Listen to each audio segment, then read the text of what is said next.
Domāju, mums jāpriecājas par to, kas mums ir, nevis par to, kas mums nav, jo, kā jūs teicat, tenisā mēs neesam mazi. Jā, ar to informāciju, jā, tev nekur nevarēja atrast. Ko tu teiktu, ko nevajag darīt? Tas bija tavs vai vecāku lēmums?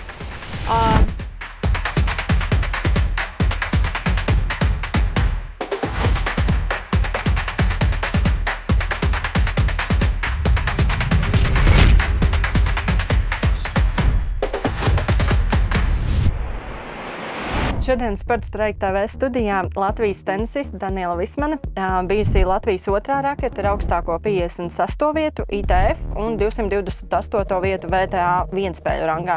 Savukārt dubultspēlēs VTA ranga rekords 161. vieta. Tikko es atgriezusies no Itālijas V35 turnīra uz Māla Saguma, kur zaudējums pamatturnīra pirmā kārtā čehietei Janai Kovačkovai. Pēc ceļa operācijas tikai novembrī atgriezies turnīra apritē. Kādas pašlaik sajūtas pēc Itālijas? Sveiki, paldies, ka uzaicinājāt. Jā, bija ceļa operācija, atgriezos pagājušā gada novembrī, sāku spēlēt atpakaļ un, tagad paiet kāds laiciņš, lai iet atpakaļ ritmā, spēļu ritmā, it īpaši, jo fiziskie un tenisa ziņā it kā viss jau ir atrunāts atpakaļ, bet spēles vēl tomēr pieklibo un tāpēc pamazām gan dažas uzvaras jau ir bijušas, gan zaudējumi, bet pamazām cenšos atgriezties. Vai šī tev bija tā kā pirmā tāda lielā pamatīgā trauma, kas izsit?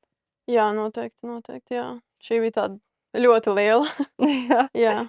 Un kāds šobrīd tad ir tas tavs dienas ritms, cik daudz tev ir tie treniņi tajā atkopšanās savā ziņā periodā? Jā, tagad, kā jau teicu, jau ir tā kā pilni treniņu grafiki, vairs nav nekas no rehabilitācijas, tas jau ir aizgājis posms, paldies Dievam. Un tagad, trenējos 2 reizes dienā pārsvarā, 4 reizes nedēļā fiziskie treniņi, un tenis gan arī 6 vai 5 reizes nedēļā, arī pusotru stundu, 2, un fiziskie plus mīnus 2 stundas, tā kad, riktīgi darba diena. Es skatījos interviju tev 5LV pirms 10 gadiem, un tad toreiz tu teici, ka tev bija sanāk 2-3 treniņi 6 reizes nedēļā. Sanāk, pašlaik ir pat mazāk nekā tādā junioru periodā? Jā, pašlaik ir mazāk, bet arī man liekas, ka junioros ir tomēr vairāk jātrenējās, jāliek klāt, kad vēl var, jo jāuztrenē tas fiziskais, gan apjoms, gan arī visi tehniskie, taktiskie jāiziet cauri, un tur tas ņem vairāk laiku. Tāpēc, man liekas, visi juniori trenējās 3 reizes vairāk nekā pēc tam, kad aiziet jau lielajā, profesionālajā. Un, ja mums sanāk jau vairāk turnīri, lielāka slodze, tu arī nevari atbraukt no turnīriem un trenēties tad 6 stundas nākamajā dienā, un ja pēc nedēļas jau jābrauc ir uz nākamo turnīru. Baigi tādi jāstāsta arī pēc slodzēm, un ja vēl kaut kādas traumas, mazākas, lielākas, tad vispār tur tas viss ir jāsamazina un baigi kopā jāliek, cik var un cik nē. Un kas ir tas, pie kā tu pašlaik strādā savā spēlē, cenšoties atgriezties atpakaļ? Tātad, pirmkārt, fiziskais, tas jau ir atgūts, jo arī tur bija, kā bija gads ārā, tas ir ļoti daudz, ir īpaši profesionālam sportistam, kas ir dienā trenējies, spēlējis, un tas bija ļoti daudz, jā. Un, tenisa ziņā, protams, kā jau pēc tam, kad pirmie treniņi bija notikuši, protams, nebija tā, ka bija viss aizmirsies, jo to feelingu, raketi un bumbiņu nevar aizmirst. Tas ir trenēts no ārprāt cik daudz gadu jau, un to aizmirst nevar. Bet, tenisa ziņā mēs trenējamies kā turnīriem, kā parastā treniņa grafikā, bet vienkārši tās maču prakse, tie visi zaudējumi, svarīgākie momenti spēlēs, tie vēl nav, jo, kā jau es teicu, tikai ir pagājuši pāris turnīri, un pēc tik lielas pauzes iet atpakaļ tajā ritmā ir bišķiņ nedaudz grūtāk. Ir kaut kādas specifiski, piemēram, padomu, ko tev treneri dod, vai kaut kas, ko pēc tik ilga pārtraukuma atgriežoties, tā kā tieši lai tiktu atpakaļ uz to vietu, kur tu biji, sanāk arī tādā spēles ziņā? Jā, pirmais lielais noteikums bija mums visai komandai ir tas, lai nesasteidzam neko. Jo tomēr pēc traumas, pēc operācijas, nākot atpakaļ, jebkurš mazākais sasteigums vai kas tev var tomēr pēc tam atkal izsist un negribējās sasteigt un tad atkal lēkt atpakaļ 2 soļus, un tāpēc mēs ļoti, ļoti lēnām arī visu to treniņu procesu sākām, gan ar fiziskiem, gan ar tenisu. Un, ilgi arī notrenējamies, lai vispār saprastu, ka, tagad esmu gatava, tagad, varu visu izdarīt, lai nav tā, ka kaut kas ir palicis, un pēc tam tikai tāpēc, ka gribās ātrāk būt atpakaļ, lai pēc tam nav jāmaksā par kļūdām vairāk. O, wow! O, wow! Varbūt Kāds Instagrams tev bija outfits! uzsverots. Jā, bet draugiem LV vēl pastāv, un Oh tā my ir God! brīnišķīga vieta. Tu sāki spēlēt tenisu 7 gadu vecumā, vai ne? Tas bija tavs vai vecāku lēmums? Bija tā, ka es biju šausmīgi aktīvs bērns. Nezināju, kur man likt. Pēc bērndārziem spēlēju bērndārzos ar puišiem futbolu un visu laiku kaut ko darījos. Un, man bija Open kontakti. Viņš arī kaut ko tur darbojās tehniskajā ziņā, man liekas, Lielupes tenisa centrā. Un, jā, ieteica, viņam bija kontakti, ieteica, un mēs aizgājām paprovēt tenisu.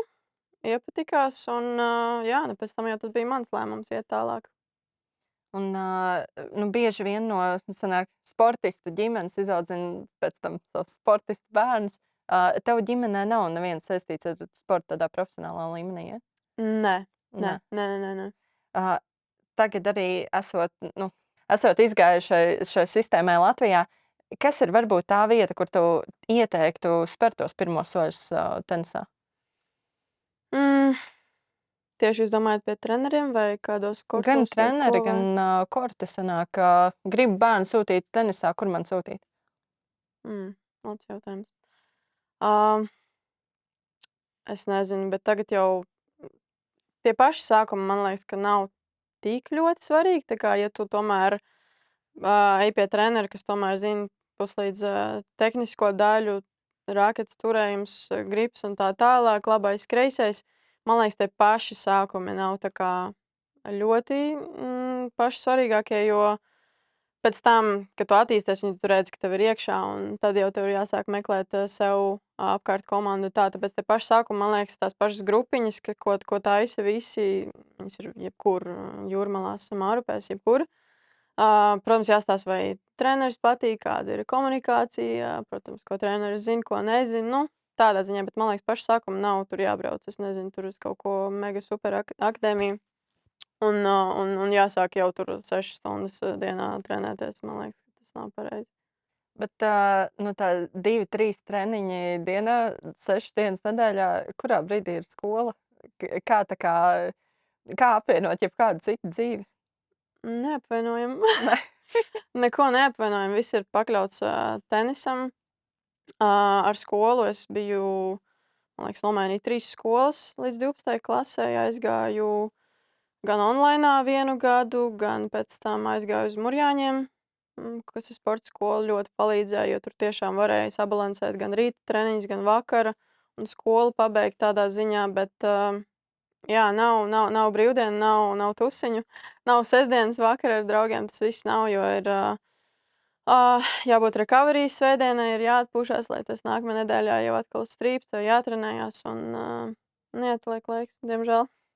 Un tavuprāt, tagad, jau tādā pieaugušākā vecumā atskatoties uz to, vai tev tas liekas kā tas tāds īstais kārtīgais režīms, kādam vajadzētu būt arī, lai izaugtu par cilvēku, kurš var nodarboties profesionāli ar tenisu? Nu, es domāju, ka pirmkārt ir jābūt disciplīnai, ko man arī iedeva pirmie treneri. Ļoti liela disciplīna. Režīms, gulēšana, ēšana, atsildīšanās, iesildīšanās. Pilnībā viss ļoti man iedeva to. Un vēl joprojām arī tagad, pēc 10, 15 gadiem, es vēl joprojām visu to daru, režīms un viss arī šādā vecumā. Noteikti, man liekas, disciplīna ir tas pirmais un primārais, ja tu vispār kaut ko gribi, jo, tu nevari nokavēt tur stundu no trēniņa, pusstundu, atbraukt, neiesildīties, dabūt traumu, bla, bla, bla. Tev tomēr, ja tu gribi uz to profesionālo, ja tu gribi vienkārši ar draugiem paspēlēt, tad tur tas, protams, ka nevajag. Bet, ja tu tiešām gribi iet profesionāli, tad tas ir milzīgs darbs un disciplīna. Es domāju, tie divi. Jā. Un visiem jau patīk cipari. Vai tev ir kāda ideja, aptuvens, tas cipars prātā, ka, ja es gribētu tagad savu bērnu sūtīt tenisā, kas ir tas, nu, aptuveni mēnesī, ar ko jārēķinās? Wow. Uh, Pirmkārt, es nezinu, vai es gribētu savu bērnu sūtīt tenisā. Otrkārt, man vēl tādu nav. Treškārt, mēnesī cipars. Es saku, viss ir ļoti ar treneriem. Tur ir, man liekas, par grupiņām.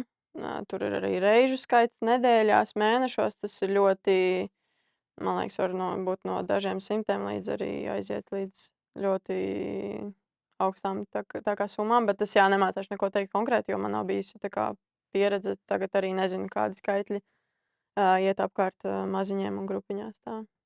Nu jā, jo iepriekš sanāk, ka tev bija tas sludinājums, ka tu arī pati piedāvā treneru nodarbības. Tīri, nu tad būtībā ar pāris simtiem mēnesī ir jārēķinās, ja, jo tautās jau runā, ka tenis vienmēr tāds dārgs sporta veids, tad tā lai ieskicētu situāciju. Jā, sports ir ļoti dārgs. Par to sludinājumu, kā jau pirms tam runājām, tas bija pēc traumas vienkārši. Jā, es biju tādā, varēju kaut ko darīt, kaut ko nevarēju, un tāpēc lēnām kaut ko domāju, ja kādam vajag kādu palīdzību, kādam junioram vai vienkārši, jā, kādam amatierim paspēt patrenēties, kāpēc gan ne, bet, jā, tādām grupiņām tur, es domāju, ka noteikti no dažiem simtiem ir sākas treniņi. Kas ir, vienmēr visi runā par to, ko vajadzētu darīt, vai ir kaut kas, ko tu pašlaik pieaugušā vecumā atskatoties uz savu neteiksim jaunību, bet tādu junioru vecumu, kas ir bijušas tās lietas, kas tev likās, nu, šitā varbūt nevajadzēja darīt, vai par treniņu režīmu, vai ko, nu, kādu padomu, jā, piemēram, vecākiem, kuru bērni arī trenējās un kuriem deg acis par tenisu? Jā, no ar tiem vecākiem man ļoti paveicās, jo man vecāki nekad nespieda, nelīda iekšā treniņu procesā, pilnībā uzticējās treneriem, un tas tiešām bija tāds liels arī pluss, jo arī tieši bērniem sākot, tie var arī būt tieši vecāku sapņi, un tāpēc tie bērni ir tur, un viņi nesaprot, kāpēc viņi ir uz tā laukuma, vecāki spiež un bla, bla, bla. Un par ko es, tad otrs jautājums bija par, Ko tu teiktu, ko nevajag darīt? ko nevajag, jā. Es domāju, no pašiem sākumiem nevajag tik ļoti nopietni visu to. Nu, tieši tagad, pieņemsim, man liekas, vispār bērniņi jau sāk 4, 5 gados raketi turēt un nākt uz treniņiem. Nu, viņiem tomēr tie ir bērni, arī es savos 7 gados biju bērns, un man tas viss tā kā ļoti ātri pārvērtās tādā lielā profesionālismā, kas bija tiešām režīms, disciplīna, treniņi, viss. Un man liekas, tas kaut kādā veidā līdz kaut kādam vecumam, man liekas, tomēr tev ir arī jāpadzīvo tā bērnība, jāizdzīvo tas bērns sevī iekšā un jāizbrauc ar draugiem, jāaiziet uz kino, jāpaņem tur sestdiena, varbūt brīvāka un tā. Jo tas tomēr nu, visu laiku tā iet jau no tik maza vecuma. Nu, pēc tam tīņa vecumā sāk palikt grūti. Tāpēc es domāju, ka tie paši sākumi, jā, varbūt tomēr ne tik profesionālismu to skatījumu. Tomēr, protams, mēs trenējamies, viss noteikti, bet tomēr nu, nav tā, ka treniņš vai nekas. Kurā brīdī tev pārslēdzās no tāda pāris reizes nedēļā aizēja patrenēties līdz nu, tādam profesionālam, jā, 5, 6 dienas? Tā tad es sāku 7 gados, tad bija pāris reizes nedēļā, man liekas, arī ar grupiņām, protams, ar bērniem, viss jautri, forši. Pēc tam treneri pēc kāda laiciņa jau, varbūt mēneša, 2, es neatceros tik smalki, teica, ka te kaut kas var sanākt ar šo te produktu, un nu, tā tas ir. Un kad man arī acis dega, patika tas sports, neliels adrenalīns visu laiku kustībā, un šausmīgi patika, uzreiz iepatikās. Un tātad 7, 8, man liekas, arī 9 vēl bija tāds iesācēju. Bet pēc tam es jau sāku piedalīties Latvijas turnīros. Mēģinājām, man liekas, pirmais turnīrs arī no bildes, ko redzējām, bija Liepājas tenisa kortos. Un, jā, un tad jau mēs sākām vairāk treniņus. Tur gan nebija uzreiz jau 6 stundas dienā, protams, bet pakāpeniski, man liekas, kaut kādi individuālai sāka nākt klāt, jo tehnika bija jāsāk mācīties pareizāk un pēc sitiem jāpiestrādā fiziskie Nu, es teiktu, ka jo 12 gadu vecumā es jau sāku braukāt ar Latvijas izlasēm, U12 bija izlasē, un tad tie noteikti kaut kādi 10, 11 es jau sāku riktīgi, man liekas, trenēties. Vai pat jau ātrāk, es tagad nemācēšu tieši skaitliski būt ļoti precīzi, bet kaut kur ap to. Un tā tiešām bija arī tādā tik mazā vecumā, tā kā tava izvēle? Vai bija tomēr, ka vecāki saka, ok, ja darām šo, tad tā kā 5 reizes nedēļā? Uh, Nē, tas bija arī, protams, ka no manis nāca, jo es biju arī ļoti mērķtiecīga. Mēs sapratām, kad ir iekšā, varu spēlēt, un kad viss sanāk, un sākām trenēties. Un, jā, es kaut kā jau teicu, man treneri ielika ļoti lielu tādu stingrumu, un, kad ja tā, tad tā. Un es pie tā arī iemācījos, no gadiem ejot iemācījos, un pie tā arī vēl joprojām strādāju, un tā arī ir. Un, jā, un viss baigi dabiski aizgāja. Man pašai patika, un jā, bija iekšā 150% visu laiku. Šīs jau smukās bildes no Jā, Instagram. Um, dubultspēles. Visi vienmēr runā par futbola faniem, ka tie ir tādi tā kā agresīvi, bet es biju mazliet šokā, kad pamanīju, ka arī zem tavām publikācijām bija kaut kādi tādi naidīgi komentāri. Kā tu ar to tiec galā? Jā, jā, tur ir komentāri. Ne tikai komentāri, nāk arī direct messages. Nekā, ignorēju, es pilnībā neko nedaru. Uzreiz delete vai bloku un viss, un plus arī, man liekas, lielāko daļu vispār arī pat nemanu. Man pat nav, man liekas, skaņa messageiem aktivizēta vai viss tas. Jo, jā, man liekas, negatīvie komentāri, nezinu, kāpēc, lai viņus lasītu un baigi ieciklētos uz kādu, kam, protams, kaut kas nav labi aizgājis dzīvē, vai, ja kaut ko tādu var rakstīt un jā, vispār nepievērš uzmanību. Jā, es vienkārši nošokējos arī, es saprotu, ka tur, nezinu, jā, top 10 tādām, kas Jā, tāda jā, jā. slavenība līmeņa, ja, bet, tā kā, vienkārši, pirmkārt, jā, kur atrod tādu Jā, jā, no jā, jā. Latvijas vēl, bet, jā, vai tu vispār gaidīji, vai tev pašai nebija šoks, kad kaut kādu pirmo reizi bija kaut kāda uzbrauciena tavā virzienā no ārzemniekiem? Nē, es vispār kaut kā šausmīgi neitrāli, jo es zināju, ka ir pozitīvi un negatīvie komentāri, un cilvēki arī pozitīvi un negatīvi, un es šausmīgi tā kā neitrāli vispār ar visiem, man nav problēma, un jā, par komentāriem nē. Sociālajā mēdī ir arī kā tāda mārketinga iespēja. Cik daudz no tavas ikdienas ir tāda tīrā menedžēšana un sponsoru meklēšana un cenšanās uzturēt iespēju spēlēt profesionāli tenisu? Jūs domājat tieši caur sociālajiem? Gan sociālajiem, gan Vai vispār ikdienā. tagad nē, vispār neko netiek, nekas uz to nestrādāts, ne gan sociālajā, kā jūs varat redzēt, tur ir tikai tenisa saistītas bildes un nekādi mārketinga triki, un tas netiek pielietots, un jā, tagad nekas tāds nestrādājam ne uz mārketingu sociālajos. Iepriekš, kad biju redzējis, ka tev bija ielikts kaut kāds saits, kur varēja tā kā būtībā fani noziedo kaut kādu naudiņu, lai varētu turpināt, bet tad, sanāk pašlaik sponsors nemeklē? Nē, nemeklēju, man ir privāts sponsors, un jā, pašlaik nemeklēju, nav arī, man liekas, tādas Latvijā un vispār ārzemēs iespējas tieši sponsoru ziņā. Tur viņi vairāk skatās arī jau uz junioriem, tieši jaunākajiem, un tev ir ļoti jāparāda sevi un arī jābūt iekšā visā tajā, kā jūs teicat, mārketingā un sociālajā vidē ļoti, jo tagad, kā mēs redzam, visas sadarbības lielākās arī notiek caur tieši sociālajiem. Un, jā, tas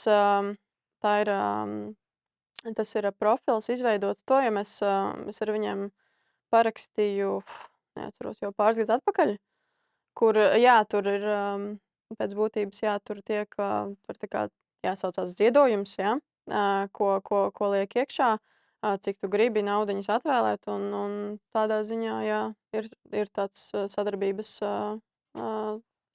plāns ar viņiem. Bet, cik daudz arī, izņemot treniņus, ir tāda, tīri praktiskā plānošana, ka tagad jābrauc uz turnīru, jāpērk tur biļetes, jārezervē viesnīcas, varbūt jāpiesakās vēl kaut kas.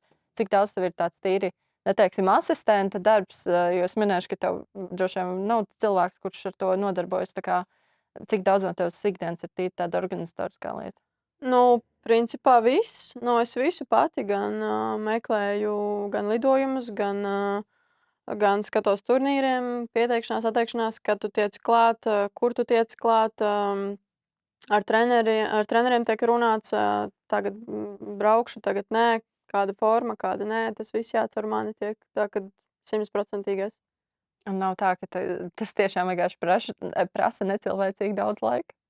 Prasa, protams, jā.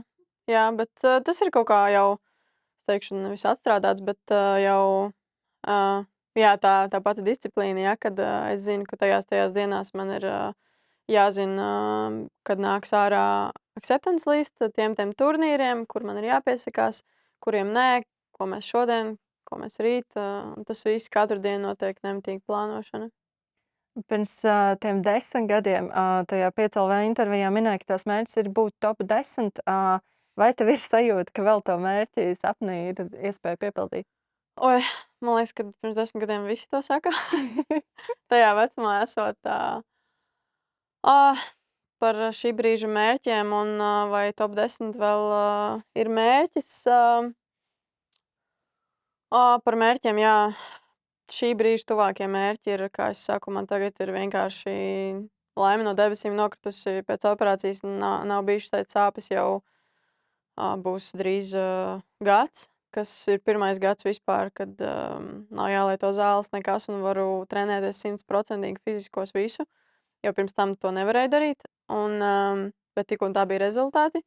Tā kad tagad mērķi, protams, ir tuvākie aizsniegties, ieiet atpakaļ top 500, lai varētu jau iet uz tālākiem turnīriem augstākiem. Un, protams, tur jau redzēsim, protams, mērķis ir simtnieks. Tuvākais, lielākais mērķis 200, top 200, lai tiek pie Grand Slam kvalifikācijām klāt.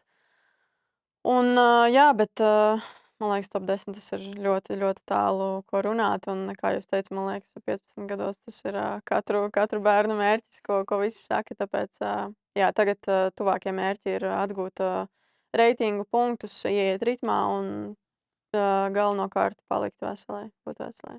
Ar citu par to ceļa traumu, tas bija tā kā, nekur neatradu informāciju, vai tev bija kaut kāda tā kā konkrēta spēle, kur tu satraumējies, vai arī ilgstošā rezultātā? Jā, ar to informāciju, jā, to nekur nevarēju atrast.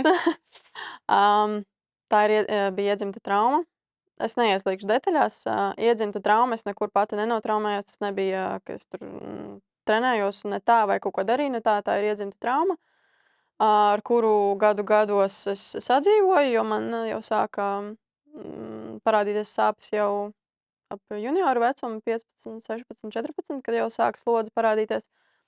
Un tikām tuvu 200 pozīcijai reitingā, iekļuvām jau lielākos turnīros, un slodze kaut kā, protams, spēlētāji ir stiprāki, tev ir arī vairāk punkti, gan jāizstāv, gan jānopelna, lai to pozīciju noturētu, un slodze nāca pa lielu. Pēdējā sezonas vispār uz tabletēm dzīvoja, kas jau vairs arī nepalīdzēja.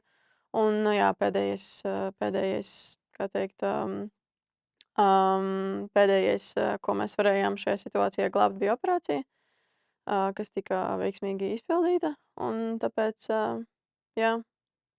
Ja tā ir iedzimta problēma, tā bija lieta, ko ar tādu operācijas uz visiem laikiem var atrisināt, vai arī visticamākais kaut kas vēl var parādīties kādreiz dzīvē? Pašlaik izskatās, ka cerams, ka uz visiem laikiem.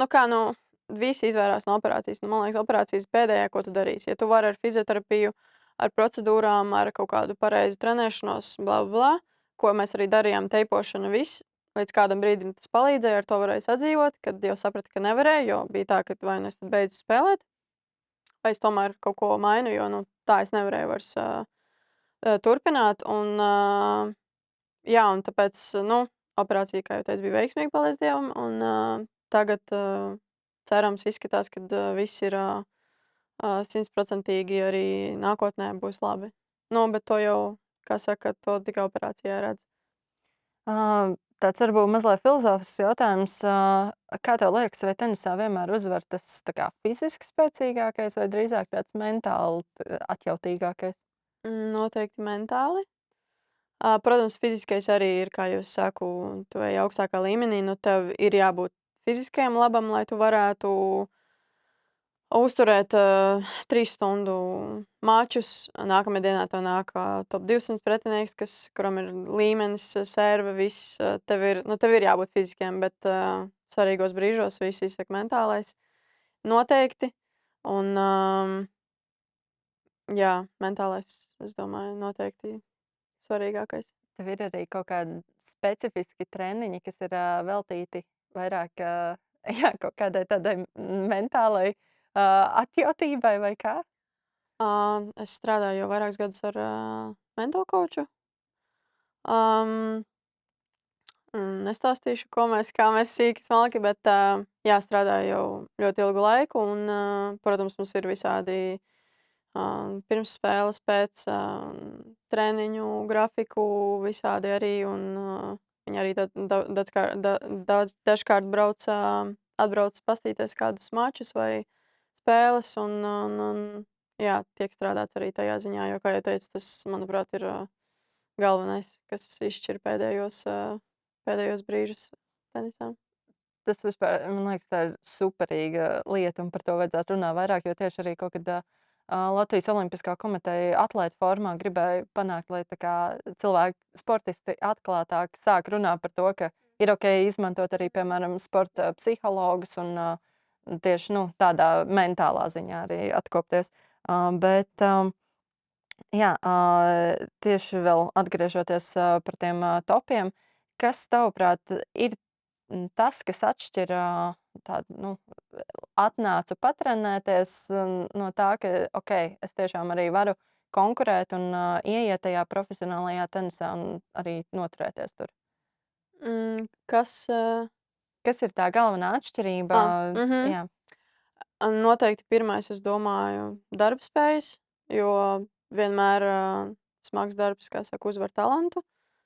Un, protams, arī, ja tev ir talants, tas ir ļoti liels pluss tālākā nākotnē, bet noteikti tās ir darbspējas, tava disciplīna, reižu skaits neizlaižot treniņus, jo tas viss krājās.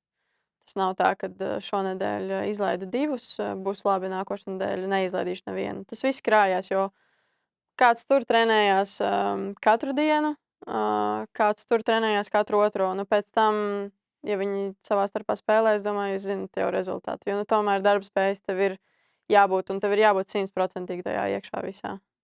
No pašiem sākumiem, ko tu ēd, un pašām beigām treniņiem un atsildīšanām un blā, blā, blā. Tāds varbūt mazliet provokatīvs jautājums. Tenis ir dārgs sporta veids. Tātad parasti tie bērni, kur tur trenējās, viņi nāk no labi situētām ģimenēm. Bet tas arī, man liekas, ir viens no konkurēt spējīgākajiem sporta veidiem. Vienkārši tur ir milzīga konkurence. Un ļoti bieži arī sanāk iziet mīnusos ar visiem ceļu izdevumiem, visu pārējo. Vai tu jūties, ka tu vari sevi uzturēt ar šo visu sporta veidu? Pagaidām, kā jau teicu, man juniora gados palīdzēja ļoti Latvijas Tenisa Savienība. Ļoti palīdzēja. Un kā jau teicu, tagad man ir privāts sponsors. Un jūs paši varat saprast, kad tā rupi sakot, tenisists sāk pelnīt, ja viņš ir tajā top 200, kur viņš spēlē Grand Slamos kvalifikācijās, ieiet, tas ir 4 reizes gadā, jā, un tur tiešām var sākt just, ka tu sāc jau diezgan ok pelnīt. Līdz tam ir vairāk plusi, mīnusi, nulle, kā ir latviski, jā.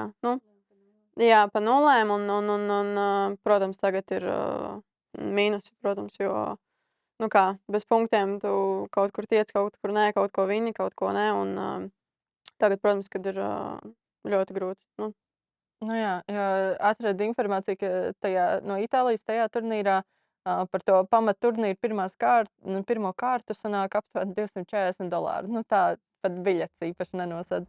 Pēc Ostapenko uzvaras gājiena ļoti daudzi vecāki nolēma sūtīt savus bērnus tenisā, tāpat kā kad Mairis Briedis parādījās pie horizonta. Iespējams, ka pašlaik vēl nav vienkārši tas laiks tik liels pagājis, tāpēc ir pārāk varbūt sagaidīt kaut kādus labus rezultātus, bet būtībā līdz šim ziņās dominē tie paši vārdi, tie paši uzvārdi, un tad patiesībā ir tikai Ostapenko un Sevastova, un tad viss pārējie ir tā kā kādā rinkopā ziņu apakšā. Kāpēc Latvijai nav vairāk profesionālu tenisistu? Jo es ticu, ka ir ļoti daudz ģimenes, kuras iegulda iespaidīgus resursus, lai būtu.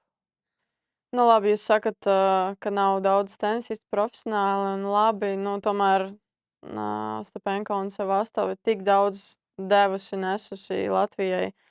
Man liekas, pat visos sportos, nu labi, mēs arī varam par basketbolu vai kā runāt, hokeju, bet tomēr to, ko viņas ir izdarījušas Latvijas tenisa vārdā un nesušas Latvijas karogu tādos turnīros un tādās uzvarās, pie tādas mazas valsts kā mēs, es nedomāju, ka ir maz tenisisti.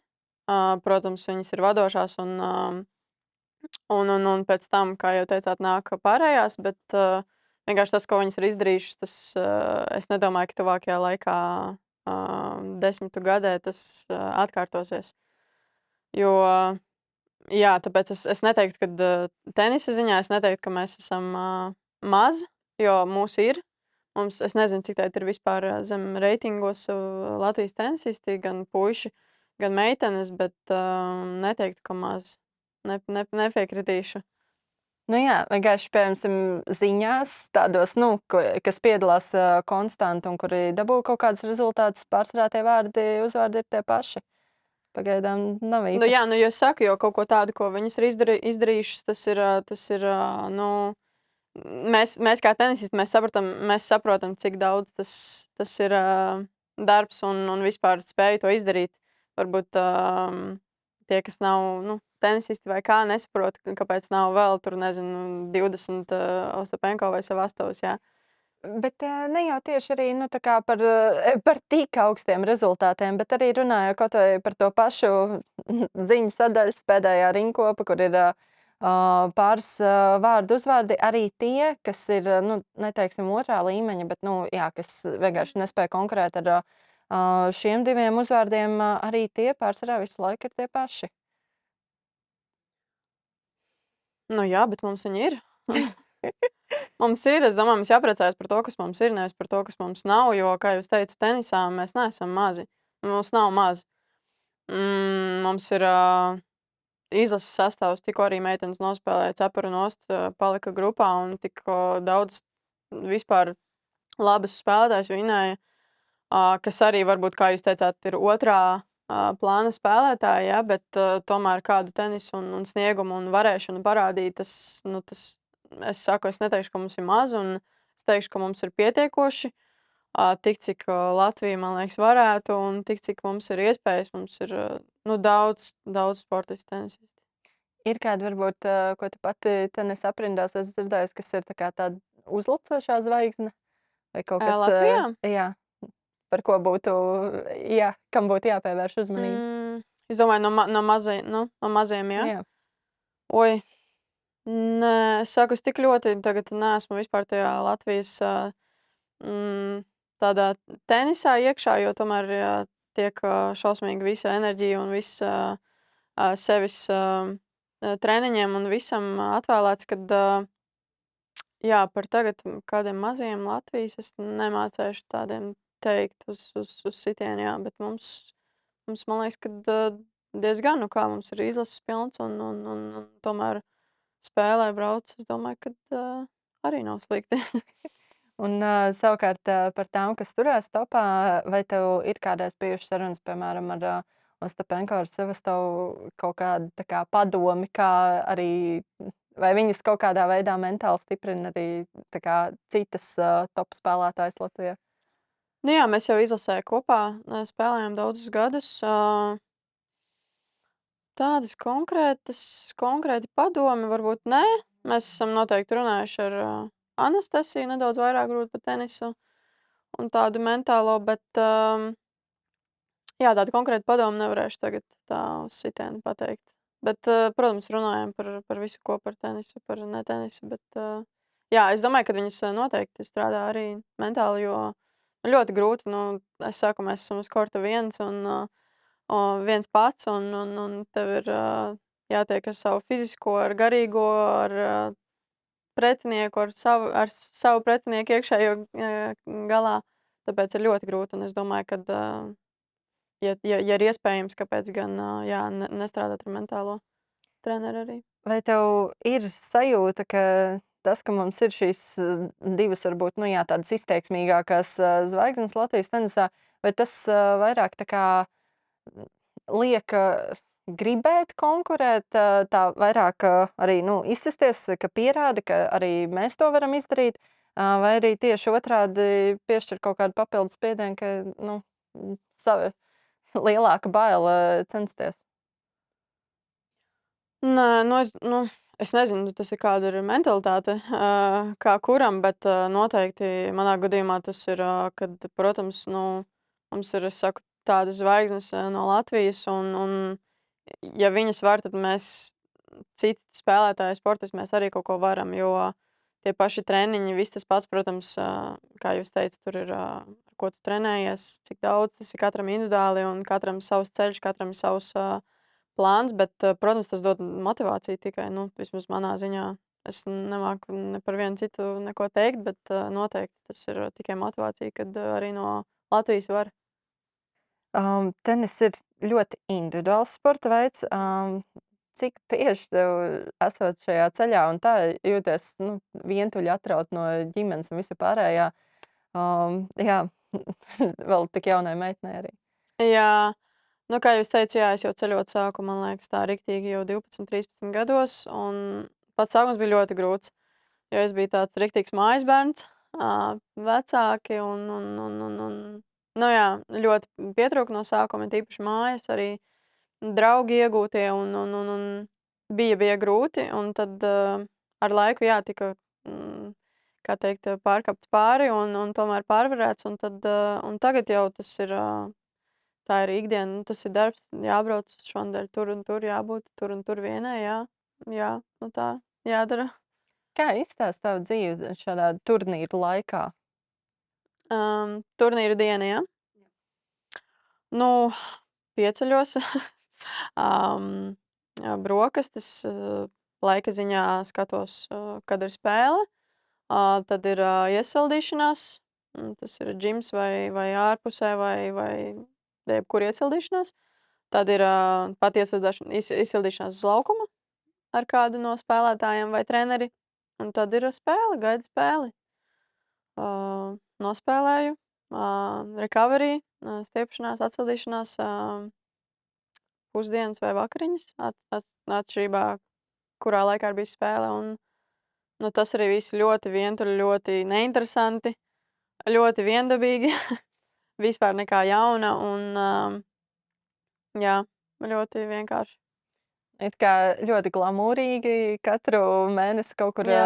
aizbraukt kādā ceļojumā, vai tev sanāk arī laiks tiešām apskatīt tās vietas, kur tu brauc vai nē? Sanāk apskatīt, ja tu esi ātrāk zaudējis. Un ja biļetes ir, nav pirkts, return vai ticket, tad, protams, ir kāds laiciņš, bet, tā nē. Tu atbrauc uz kortiem, viesnīcā iečakojies, treniņi, spēles, zaudē, brauc mājās vai uz nākamo turnīru.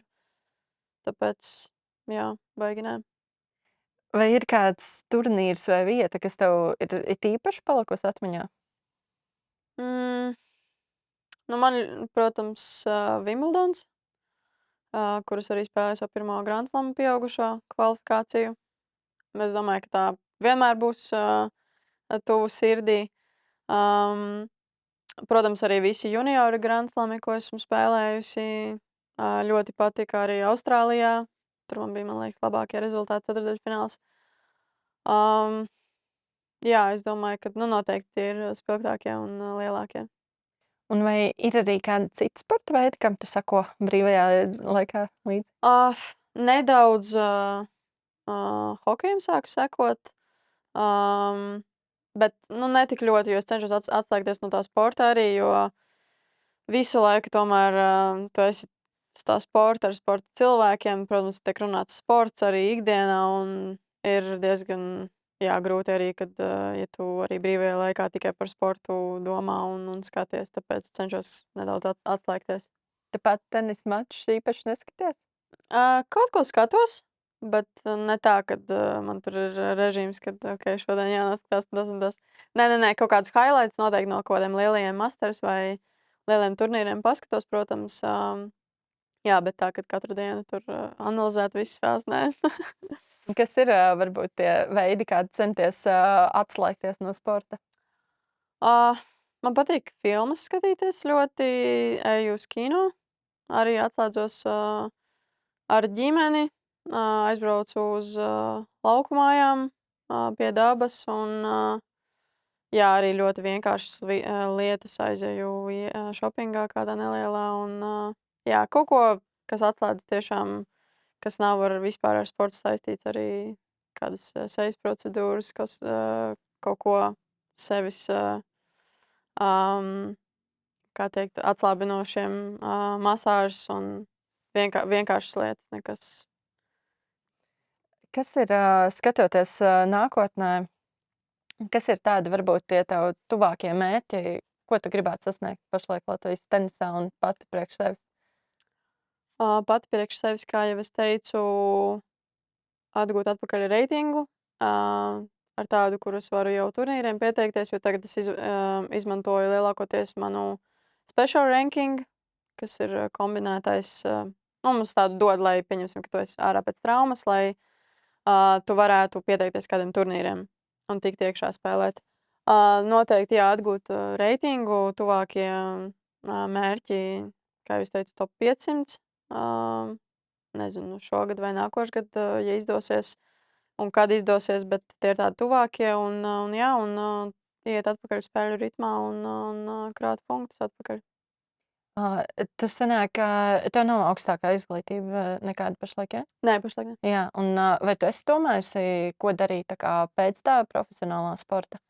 Jā, es 2 reizes uzsāku mācības un sapratu, ka ar sportu nevar apvienot tā uzreiz arī full kaut kur citur iekšā. Pēc sporta, negribās vēl tā domāt, kad jau pēc. Ir kaut kādi mini plāniņi, projektiņi. Arī neteikšu tagad neko tā skaļi, bet ir dažādas idejas, protams, vienmēr ir. Bet tagad es saku, es veltu vēl vismaz pāris sezonas, lai tiešām mēģinātu būt atpakaļ un izdarīt vēl kaut ko labu un lielu tenisā. Vai tu redzi sevi kā to klasisko sportista ceļu, ka tā kā beidz sportot, tad kļūst par treneri? Nezinu, nemāku teikt. Varbūt kā variants tas varētu būt, bet ir arī daudz citas lietas, kas patīk, ko gribētu pamēģināt un darīt. Bet jā, kā jau teicu, tagad tā par jau pēc karjeru negribās runāt, jo man ir tā kā otrā atzimšana tagad pēc operācijas, kad viss sākas no sākuma un tiešām ļoti fokusējos un esmu visu iekšā tagad šeit un šajā karjerā vēl, kas man ir. Kam vajadzētu notikt, vai ko tu gribētu sasniegt, lai tu varētu teikt, ka man ir izdevusies karjera? Droši vien tas top 100. Man būtu, top 100 noturēties pāris sezonas. Tad es, protams, arī gribētos vairāk, bet, kā jau es teicu, tu nezini, līdz to aiziet. Es nezinu, man patīk labāk nolikt mazus mērķus, kas ir tiešām taustāmi un to, ko tu tiešām varētu un vari. Nevis tur, kā es pirms 10 gadiem, top 10 nekas vairāk, bet tomēr tos maziņos mērķīšus cenšos tagad un pa tiem iet uz priekšu, jo tu nekad nezini, kur tev ir virsotne, ko tu vari sasniegt, ko nē. Es domāju, ka top 100 tā ir noteikti ļoti izdevusies karjera. Nu, gaidīsim, ka tev būs tas top Jā. 100. Jā, paldies par sarunu. Un, jā. Paldies jums!